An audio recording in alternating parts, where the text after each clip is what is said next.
Hello, everybody. Excuse me. Thank you for joining me. This is Game God Fluent, bringing you episode 1 of Let's Play Grimoire, Heralds of the Winged Exemplar. The manual episode. A few things before we start here. So we're going to be looking at the manual for Grimoire today. It's quite lengthy.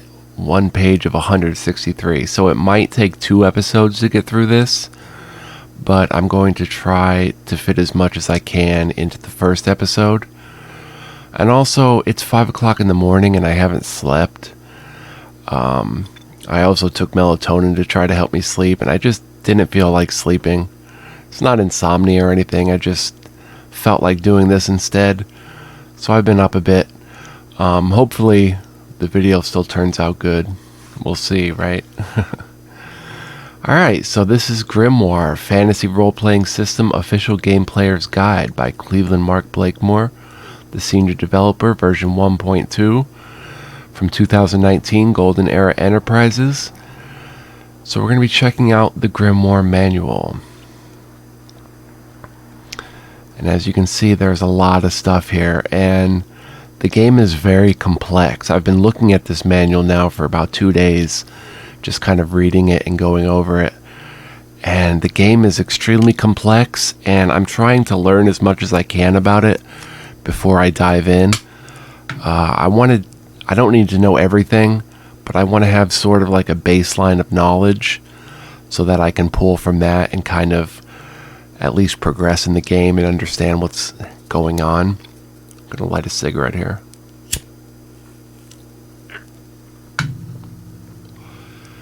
Alright, so the introduction. Welcome to the Grimoire Fantasy Role-Playing System. You are about to embark on a thrilling journey which will take you and the characters you create through a mystical world of adventure beyond your wildest dreams. Grimoire may be different from games you've played before. It's not a hack-and-slash real-time action shooter or a series of jumping puzzles.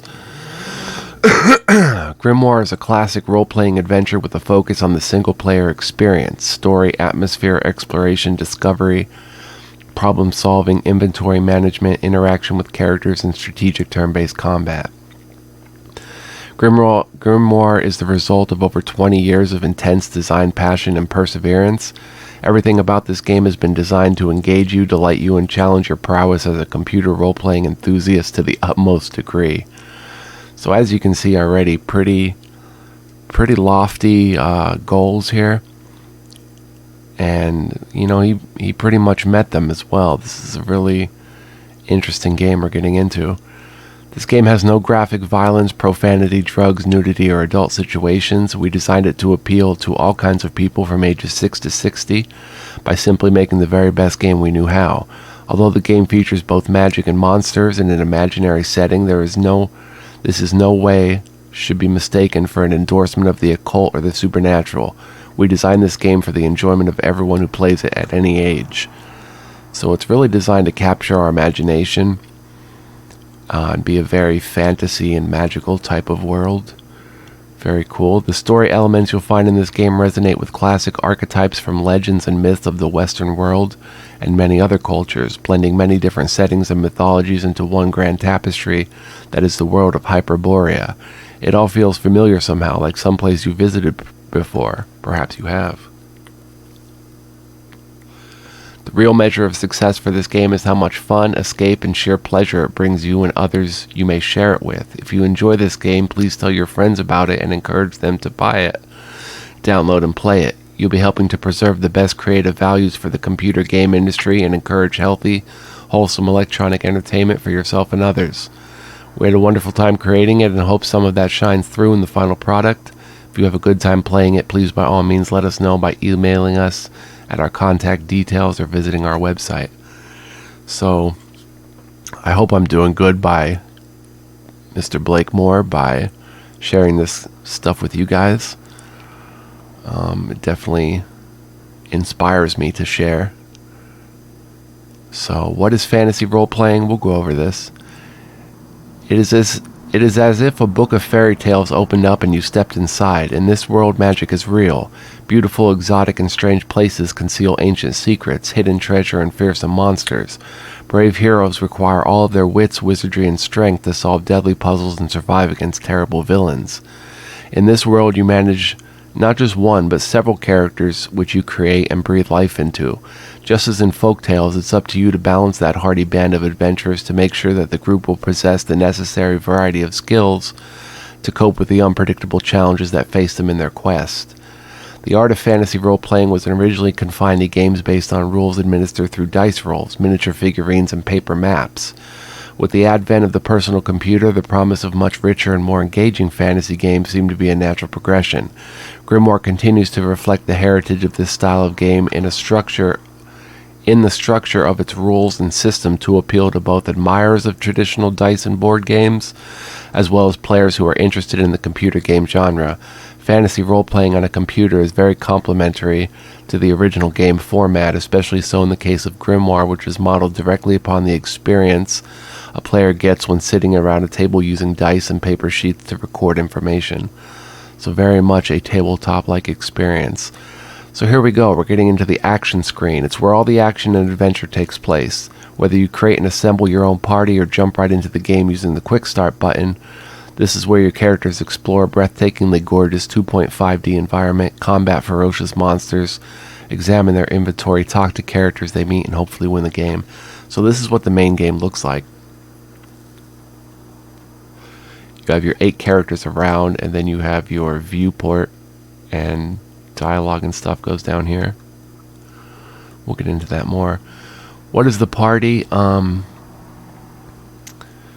We understand this, but the acronym GPC stands for Game Player Character. In the Grimoire role-playing system, you can have up to 8 GPCs in a party. So, 8 characters you control. I'm looking, what is a character? Most people know this stuff, but NPCs are monster player characters. These are bad guys all the time. They always oppose to your characters, and they appear in the viewport during combat encounters. NPCs basically exist to crush, kill, and destroy the good guys. Not that there's anything wrong with that, unless you happen to be a good guy. Then, of course, there's NPCs. These are characters you meet in your journeys, both hostile and friendly. NPCs can join your party and accompany you on your quest, something monster player characters cannot do. NPCs have a far wider range of interaction with your party, and they act independently in the game according to their motives. You can speak to NPCs and trade with them, whereas NPCs are only interested in fighting the second they meet you. But rub an NPC the wrong way and you quickly can become as aggressive as any NPC. And then there's SPCs, summon player characters. These are monsters who can be summoned during a combat to fight on the party's behalf until the conflict ends. These kind of monsters can be summoned by your party or the enemies you are fighting. Hyperborea. We'll go ahead and read this. Neither by ship nor on foot would you find the marvelous road to the assembly of the Hyperboreans. Never the muses absent from their ways, lyres crashing, lyres clash and flutes cry, and everywhere maiden choruses whirling, neither disease nor bitter old age is mixed. In their sacred blood, far from labor and battle they live. Creatures for a day, what is a man? What is he not? A dream of a shadow is our mortal being. But then there comes to man a gleam of splendor given of heaven from Hyperborea. Then rests forever on them a light of glory, and blessed are their days. Pindar, a Greek lyrical poet. So we'll read a bit about Grimoire and the Hyperborea. Grimoire is set in the land of Hyperborea, a mythical land described by many different names and numerous cultures throughout the world. Often it may be used interchangeably with the lost continents of Atlantis or Lemuria or Mu, as a far-off mystical place hidden in the fog banks from the rest of the world. It is said to be inhabited by greater races, including giants and serpent people. Hyperborea is based on many disparate writings of Greeks and other archivists, from Pliny to Virgil, Pindar, Simonides, Hellanicus, and several others. All of these men describe this place alongside other accounts of geographic regions that we know are real. Nobody has ever fully understood exactly why Hyperborea was written of so earnestly, when evidence indicates it was a mythical place. At times, different scholars have connected the Hyperboreans to the Scythians or the Ural Mountains. One of the things all writers were agreed on was that Hyperborea was somewhere on Earth, but a difficult place to reach, almost requiring some sort of spiritual transformation to arrive in. Hyperborea was commonly envisioned as a place where there was no sorrow and idealized as an example of an earthly utopia where there was no war, no hunger, no death, and no sadness. I began to think about the implications of a place that is perfectly serene and content all the time. Without some conflict, how would any progress occur? Then I imagined I was in charge of Hyperborea and I had been tasked to keep it intact. Would I make the mistake of thinking introducing a bit of trouble might actually be part of my job? Based on this initial premise, the entire story unfolded for me quite rapidly very early on. A recurrent theme present in my ideas about the world from a young age is the notion that humans often try to fix a world that isn't broken and doesn't need any intervention by them. In doing so, they always manage to make things much worse, even intolerable, and they don't know how to recover what they didn't appreciate they had. I've always believed that humans often have just enough brains to get themselves into dire straits they do not correspondingly have the brains to get themselves out of. This cycle is repeated in history until it is the rule, not the exception. Why shouldn't the same mistakes be made in the mythical land of Hyperborea? I have drawn on a broad assortment of legendary creatures and fantastic writings to populate this world from thousands of different sources. I have modeled characters in the game after figures from Rudyard Kipling, Ambrose Bierce, Kafka, and Emily Dickinson. I have been strongly influenced by H.G. Wells, H.P. Lovecraft, Fritz Leiber, and dozens of others in my design of the scenario and the narrative. It is the result of hundreds of thousands of hours of reading, including the Western Pantheon and all the other books they tell us are not worth indulging anymore. When I came to write Grimoire, I was drawing upon a deep well of characters and ideas I had gathered over the course of my lifetime. Grimoire hardly constitutes the bulk of my notions. It is merely my first really serious attempt to implement them in a well-formed open-world game. Cleveland Mark Blakemore, January 11, 2019. Okay, so a little more lore, and then we're going to start getting into the game mechanics, which are pretty cool. Beyond the North Wind, the legend. The ancients believed that fate is only a word men use to describe that which is unseen, a force that overshadows all that mortals think and do. They taught that destiny issued from out of the heart of a marvelous clock, a clock they called the Metronome Mysterium, the clock of fate. The clock was said to be under the care of the winged Exemplar, the white owl who serves as an emissary of greater powers in the universe. The clock. It is believed that in the Far Age, the white owl had brought a clock a great distance across time and space when the lands were in terrible conflict in order to restore the balance of peace and harmony to the world. Nobody has ever seen it, nor has any mortal ever discovered its hiding place. The clock was whispered to be somewhere deep in the earth, marking off time and chance, all the forces of nature regulated by the endless motion of its cosmic pendulum. The prophecy. It was also taught by the prophets that someday at the end of time the clock would wind down. As the clock would slow and finally stop, all beauty, truth, and light would give way to the dreadful era of anarchy, havoc, war, and devastation that had existed in the forgotten past. When the mainspring of the clock ground to a halt and was stilled, the world too would be silenced in a stifling pall of oblivion and darkness forever. Unless, of course, someone somewhere could find the clock and wind it once again. So that gives a little backstory about what the story is going to be like and what we're tasked to do. It seems like we're tasked to find that clock and wind it in the magical world of Hyperborea. So we're going to skip main menu. The story, there's a story button in the main menu. If you could see it there at the top, we'll click that when we load the game and read about it. You can see the credits there too. Start game. We're not going to quick start. We're going to make our own party as usual. So we'll skip the quick start bit. Character library. Basically, we can create up to 100 characters, and you know we have 8 for our party. So that's what the character library is. So for create, choose race, choose sex, choose bonus, choose profession, distribute bonus points if any remain after meeting profession requirements, choose spells if the character is a magic user, select their name and select their profession. So pretty basic stuff here. Choose race, there are 14 different character races you can choose from in Grimoire to create a new character.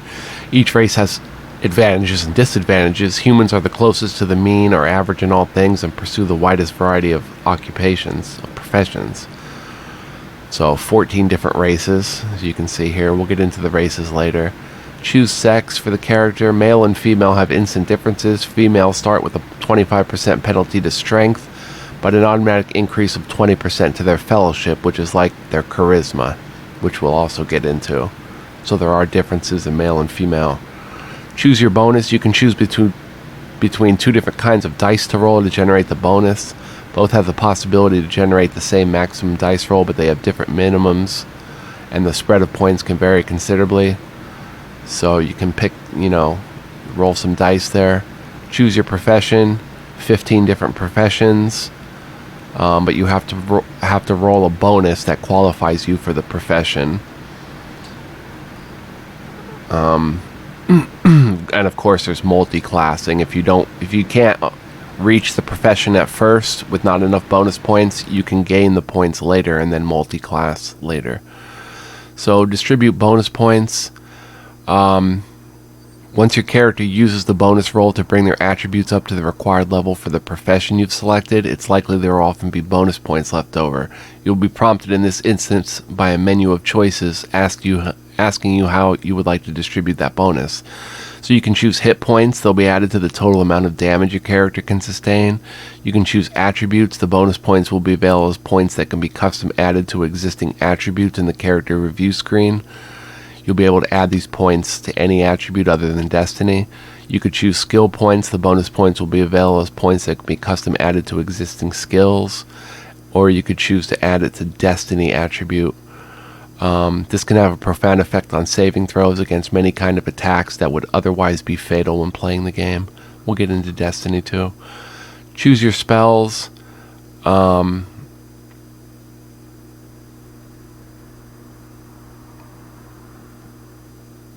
Pretty basic stuff there. Select character name. You can have a suggest button and it'll bring up some names. Select your portrait. There's 40 portraits in the game that you can use, and when you're finished, you're finished and go on to the next character. You can look at the default inventory by inspecting inventory. We'll check that. You can delete characters. You can change their portraits and their name later. Inspect inventory. Assemble party.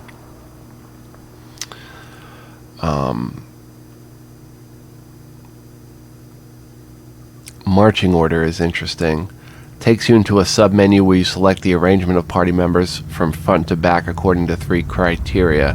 Hit points. Party characters are sorted from highest hit points in front to lowest in back. Armor class. Party characters are sorted from higher armor class in front to lowest in back. Or profession. Party characters are sorted from fighter professions in front to magic users in back, with multi-skilled classes in between. And then we'll want to save our party, I believe. Rostering a party. We don't have to get into that theory. Different types of party: tank columns, strategic teams, murder hobos, magic blitzers, flake forces. Just different types of parties you can make. Then there's some options. This is what the option screen looks like. Nothing we're really going to get too much into here, except maybe difficulty level. We're going to turn to an advanced level. Everything else is going to stay as default. And you can look at what each of them do. If you're interested, you can turn journal hints on or off. Critical item lock determines if critical items for the game's completion are always locked so they can't be dropped, or never locked so they can be dropped anywhere, or else adapting by making it possible to drop an item that has already been used and serve its purpose. So we'll keep that in adaptive. Wandering monsters, never rare, frequent onslaught, we'll keep it at rare. Different interface themes, different 2.5D movement. We'll play around with the movement, I think, to try to see which one suits us best, because I haven't seen them in action, the different movements. Then there's load game, disband party, adventuring. Okay, so this, we might want to get a little more in here. Kind of hard to, though, when there's text. Okay, so this is what it's going to look like. This is your inventory bar where the items go. This is where text and dialogue goes. These panels are going to be useful for giving them orders and stuff in the game. The battle text also takes place down here, I believe. All the keys on the keyboard, I'm going to have to learn these. I'm going to use the number pad here. Move forward, you know, activate is 5, sliding is 1 and 3. So I'm used to that from Frua, but this is going to be different. Next UI element tab, movement keys, activate, spacebar, quick save is F6. Quick mark, I'm not sure what a quick mark means. Quick walk, game menus F5, journals F4, auto maps F3, rest is F2, help is F1. So we'll have to remember those 4 help buttons as well. The viewport, you can use the mouse to change, but actually I'm not going to use the number pad. I'm going to use WASD. If we go back, I'm going to use WASD for movement. I'll use spacebar for activate, and I'll use the mouse for clicking on things. Grimoire is powered by a step engine. You can use the mouse to click on the viewport. You may encounter surfaces in the game that are not safe to step on. You shouldn't walk into water until you have some swimming skill or you're drowned. Don't step on lava unless you're willing to suffer severe burns and damages to your party members. And you want to avoid walking off the edge of a cliff or ledge. Persistent spells. This is pretty interesting. These can be cast and last more than 1 round, sometimes persisting for several rounds or until their force is expended by demand. They appear as floating orbs in the viewport, which may change or animate depending on conditions. So this is where it gets kind of a little overwhelming for me. There's a lot of different spells you can use as persistent spells that help you in the game while you're out of combat. So, True Seeing. When this spell is cast, all illusionary surfaces in the game will appear as wavering transparent curtains. As long as it lasts, your party will be able to find illusionary walls you are capable of walking through. Although it's possible to detect illusionary walls when you walk past them if the scout skill is high enough in a party member, it's more fun to reveal them this way. So, out of combat, we may need to cast these spells. True Seeing. Detect secret. When this spell orb is in effect, the strange ethereal eye will watch for secret walls, secret buttons, and hidden features as you walk around. If you're standing on top of something secret or nearby, a glint will flash in the eye to tell you. This spell can also be used to tell when NPCs are lying to you or trying to mislead you, so you can cast it in dialogue as well. Then there's stuff like Enchanted Blade, which is a combat spell. Sonic Barrier, Create Light, Biofosher,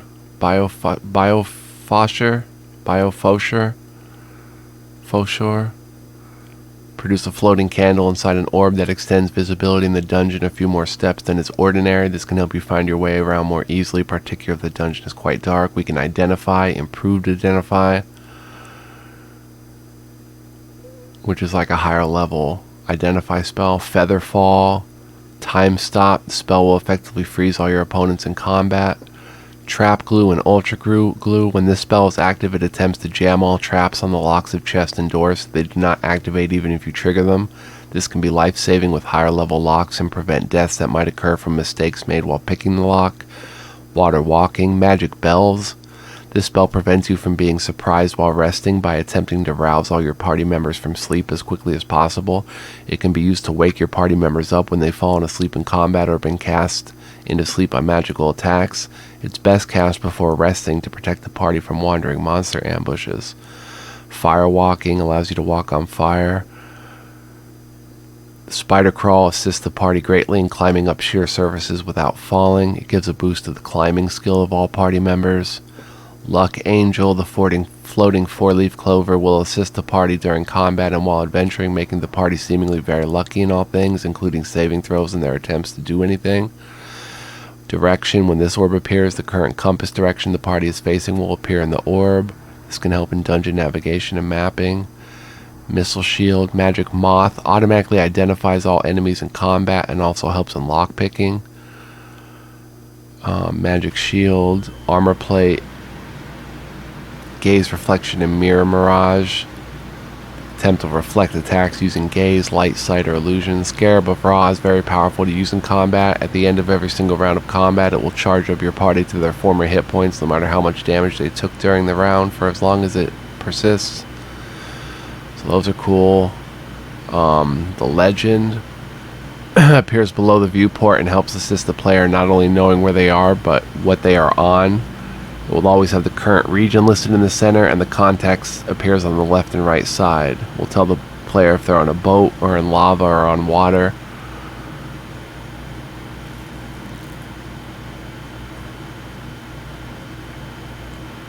There are almost 224 regions in Grimoire to explore, and it helps remind the player where they are at in the legend bar. When you transition between two regions, the region is listed in the legend bar will change to reflect it.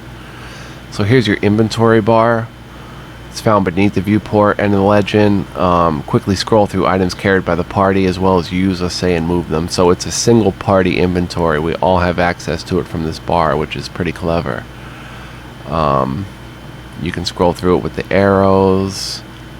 You can merge items. You can put items in containers. In the inventory, there's a drop slot.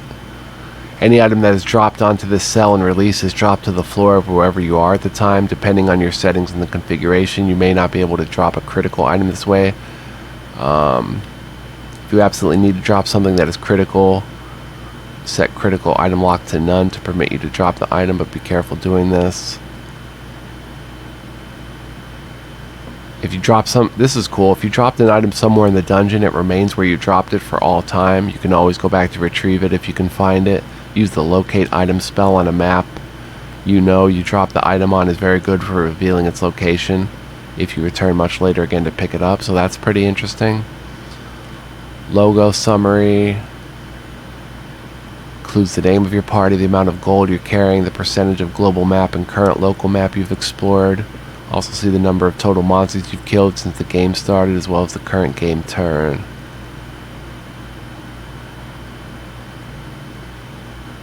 It's normally impossible with any given beginning to complete 100% of the global map, so don't distress thinking you've missed something if you complete the game and this figure has not reached 100%. Most completed games will display more than 95% for this figure if you've explored everything possible given where you started from. Narrative, that's the box underneath.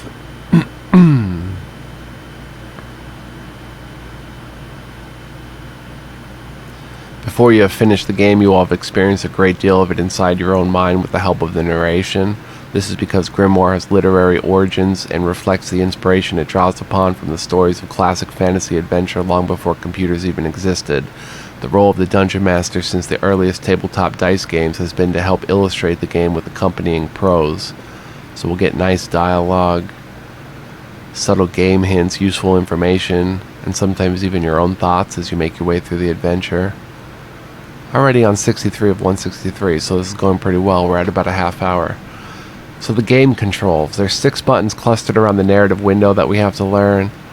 The rest button, every party needs to rest at some point. While resting, your party regains hit points, vitality, and magic points, as well as healing up from any conditions.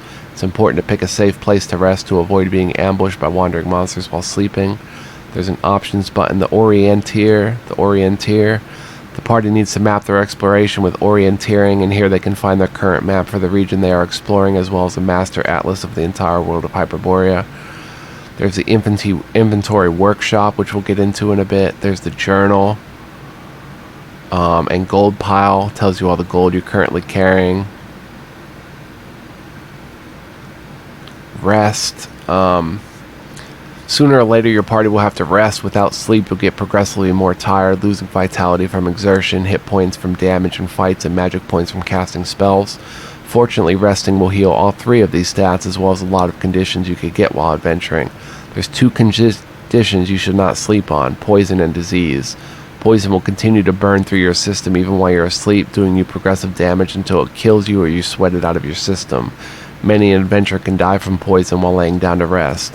Disease is even worse. Sleeping with disease allows the disease to progress and fester, causing any number of side effects and symptoms themselves, which can become difficult to cure even with rest. Your party member can go blind and become paralyzed after having laid down to rest with a disease condition. The other major problem with just flopping down anywhere and going to sleep is the threat of wandering monsters who stumble across your party while they are camped. Your party should either seek to find a safe haven, a cell on the map where you can be guaranteed a sound rest without being interrupted by an ambush, or else cast a magic bell spell to wake you up the instant your party is surprised by enemies. You can just sit back and allow a full sleep cycle to run its course and wake up naturally. If you decide you're ready to wake up at any time, clicking the viewpoint or narrative window or pressing escape will break camp and wake your party up to continue. Strategic resting at safe locations with your party can help you conserve healing items and condition cures till you really need them.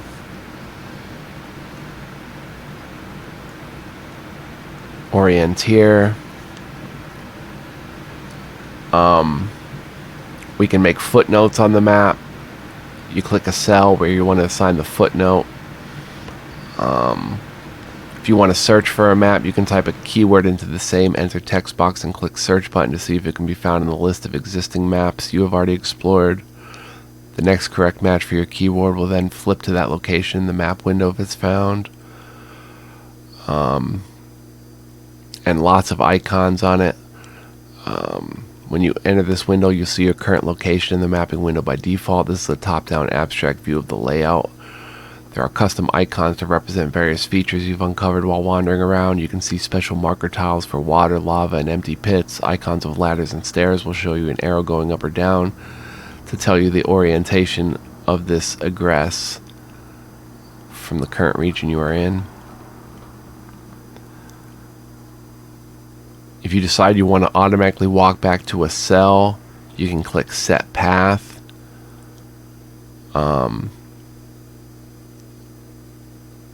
You will be prompted for a series of points on the map you want to pass through.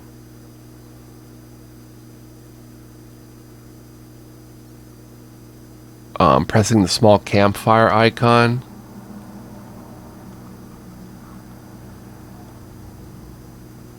You may want to see if you have any safe havens, so press the small campfire icon at the bottom of the window beside the right arrow right there to reveal. Holding it down will cause any of these marked locations to appear on the map. Reveal any locations that are safe for your party to rest at without getting ambushed.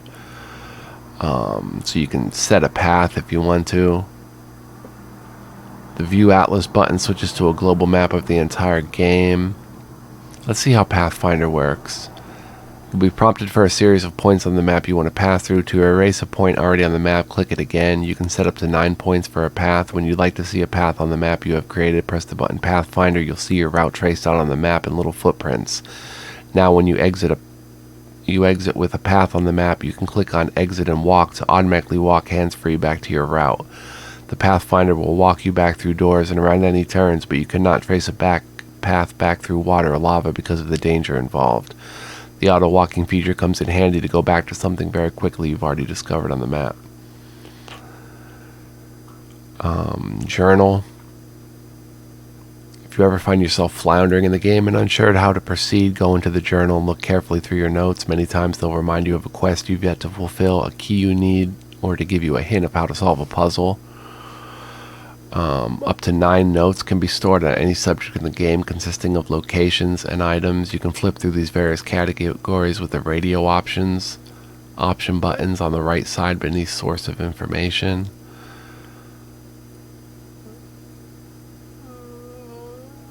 So you can store notes, locations, encounters, items, options, basic options, gold pile.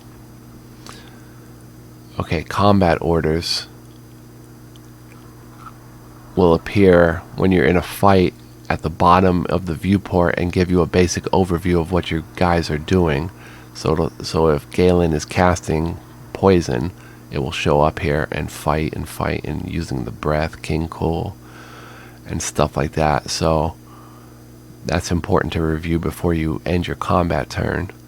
Inventory Workshop is a global, this is what we have to learn as well. Global manager for party inventory that allows you to merge, sort, stack, identify, and crafts all kinds of special enhancement to the items in your party's inventory. Wise players will make full advantage of this interface to make items capable of hitting magical creatures, doing extra damage, poisoning the enemy with a successful penetration, and forging armor to have significantly stronger protection against attacks. Okay, all the items in the inventory are visible on this screen. You can see them sorted in different ways.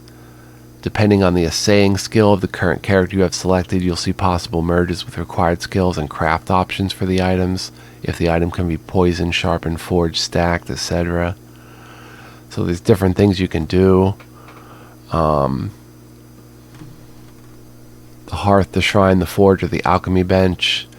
You will not be able to craft enhancements to items unless you're at the appropriate crafting station in the game for that enhancement. So we can forge with the metallurgy skill. The character with the forge craft can add an armor bonus to any qualified armor in proportion to their metallurgy skill. Each time the enhanced armor is hit in combat and penetrated by the enemy, it will lose a point of this until enhancement vanishes, so that's temporary. You could sharpen with bladesmanship. Can hone the edge of any bladed weapon to be much sharper. Each time the weapon hits and does damage in combat, it loses a point of sharpening. You can poison. Can add poison with the Mephistic skill. It will wear off the edge of the weapon every time it successfully poisons an enemy in combat until it disappears. And you can enchant. Can place a magical enchantment on an ordinary weapon through their devotion attribute, so it becomes capable of hitting magical creatures. When a magical monster is hit and killed, the enhancement will vanish. And merge. Any character with the required merge skill can merge two items into a new item at any time. The skill required for the merge can vary widely, and some required merge skills can be modified with magic or specially equipped items on the character when he attempts the merge on the two items. The merge never requires a crafting station in order to complete. It only requires the character doing the merging to be fit enough to do the merge. For example, obviously not when paralyzed or turned to stone. So there's an alchemy bench. Can do complex merges. Bonuses for Mephistic's inspection, trickery, and nature lore apply. There's a shrine, can enchant weapons there. Meditation and litany. A forge, can sharpen blades or forge armor. A hearth, can sharpen blades, poison weapons, or do complex merges. Party character plate. This is what's interesting. Each one of those 8 characters gets this plate.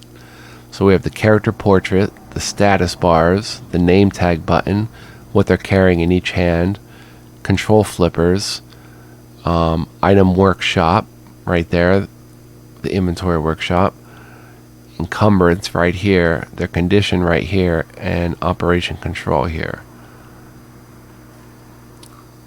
So when you hold down encumbrance, the icon represents the current load carried by the character in combat. It becomes the order's complete flag. When clicked and held down, it displays the character's resistances. Then there's condition. This icon represents a stack of the conditions affecting the character at present. When clicked and held down, it will display the conditions affecting the party members. This is a quick jump into item workshop. Primary hand and alternate hand is pretty self-explanatory. Operation control. This represents the intended operation the party member should carry out when it's pressed. Also features a shortcut menu that appears with a right click by the mouse. You can flip through them with the flippers. Character portraits. Status bars will toggle their display through 3 different layouts to show hit points, spirit, vitality, and magic points for the character. And then the name tag button. Then with the portrait submenu, you can do these things. Character review.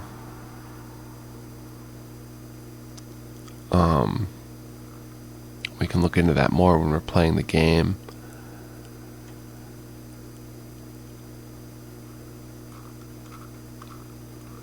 Name tag.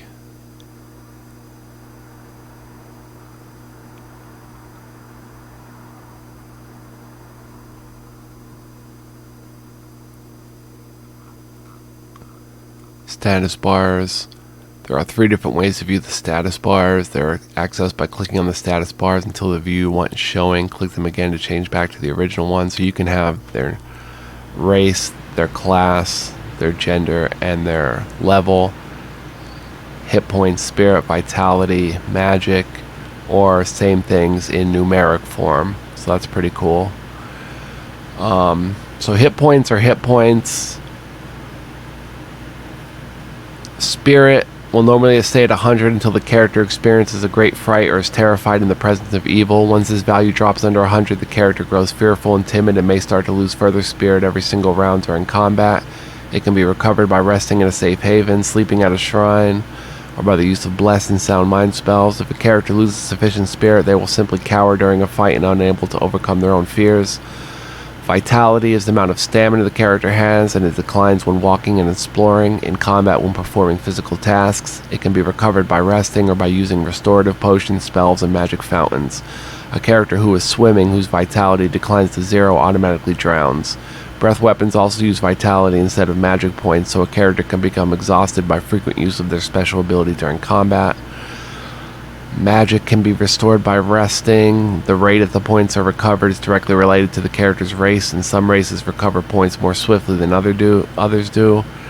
They can be restored by potions and fountains. Some magical creatures will actually attempt to drain these points deliberately from a spell caster in combat to render them incapable of using magic spells against them. We're at 40 minutes, and we're about halfway through, so I think I'll stop it here. And next time we'll talk about resistances. So I hope you find this interesting. I find it pretty interesting to read. And if we're going to go into the game together, on this journey together, you know, it's important that we each have a little baseline knowledge of what the game is about and how it functions. Of course, we can do a lot more in-game and read different descriptions of items and stuff, but it's good to have this manual knowledge, I think, especially for a game as complex as Grimoire. So I hope you're excited to go on this journey. One more manual episode should do it, and then we'll get into the good stuff, creating a party and all that. So thank you very much for joining me. If you're still watching at this time, I really appreciate it. You guys rock. I love you guys. Much love, peace, and joy, and I will see you in episode 2, which will be the other 50% of the manual explored, and then we'll play the game. So stay tuned, everybody. So long.